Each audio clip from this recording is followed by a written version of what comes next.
hero stood shoulder to shoulder with Meek Mill. These babies, guys, babies. They're eating babies, literally.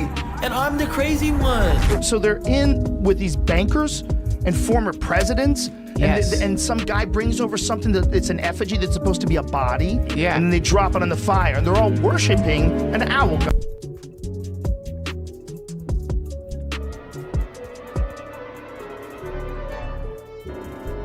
To safeguard her failed early.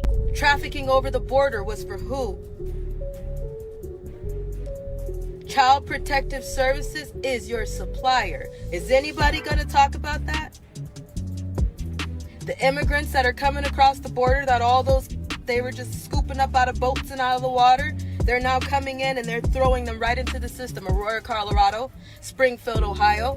Where do you think all those are going? There were girls and young women who were victimized by Epstein and Maxwell in a trafficking ring. I know there are videos and photos.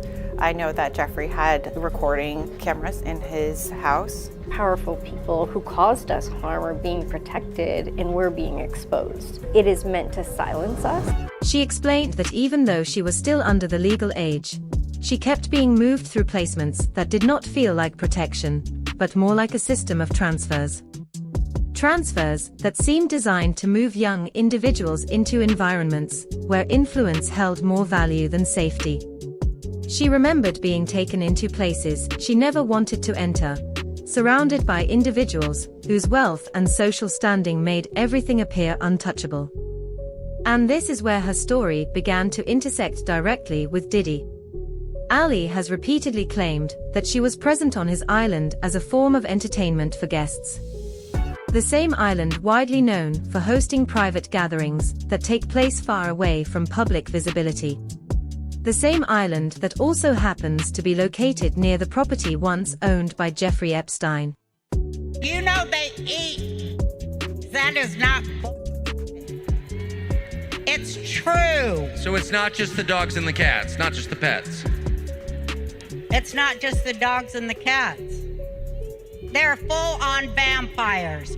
And everybody still thinks I'm crazy, but I'm not crazy. They're full-on vampires. Now people are starting to ask the obvious question. If young individuals were allegedly present on Diddy's island, could the same situation have existed on Epstein's island as well, especially when photographs from the Epstein archives show young girls with heavy redactions, standing beside powerful men, their faces hidden and their identities concealed, yet the implications strong enough to make anyone uncomfortable. Even though Diddy has never been formally named in any confirmed findings connected to those documents, the overlapping circles have led many observers to begin drawing their own conclusions. Whenever a high-profile figure becomes linked to controversy, attention quickly spreads to the people around them.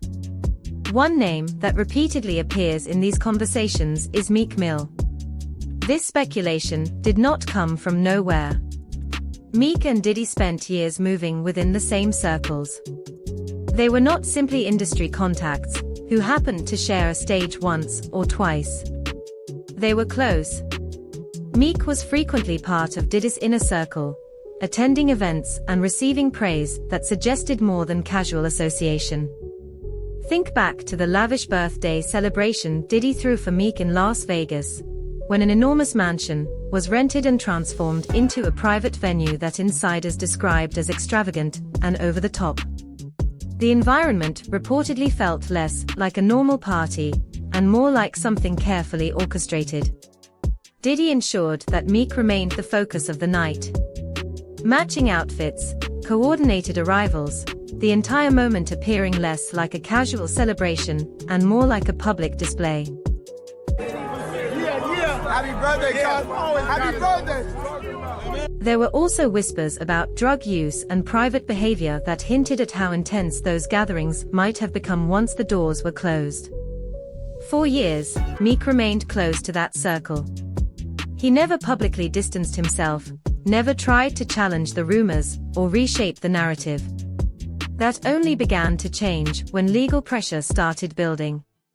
As lawsuits against Diddy began to pile up and talk of potential RICO investigations spread, Meek's tone noticeably shifted. Suddenly, he appeared online emphasizing his independence and insisting that he answered to no one. His words carried a defensive tone, almost like someone trying to establish distance before questions about past connections could grow louder. He rejected any involvement in wrongdoing connected to those private environments, claiming that stories linking him were being twisted. But for critics, the problem was the visible history. Many people remembered just how present he had been. They remembered how quickly his stance changed once the situation became serious.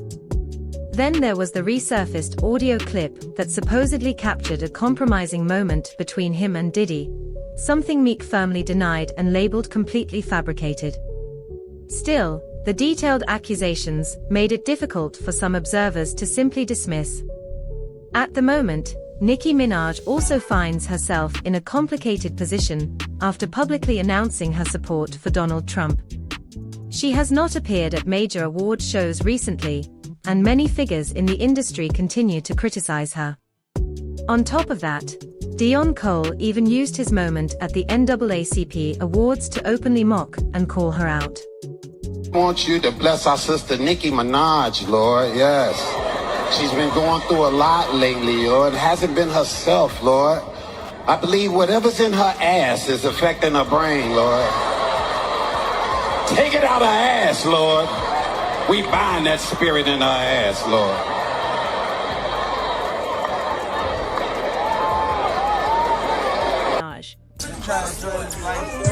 Man, you doing it, man. You deserve it, Daddy.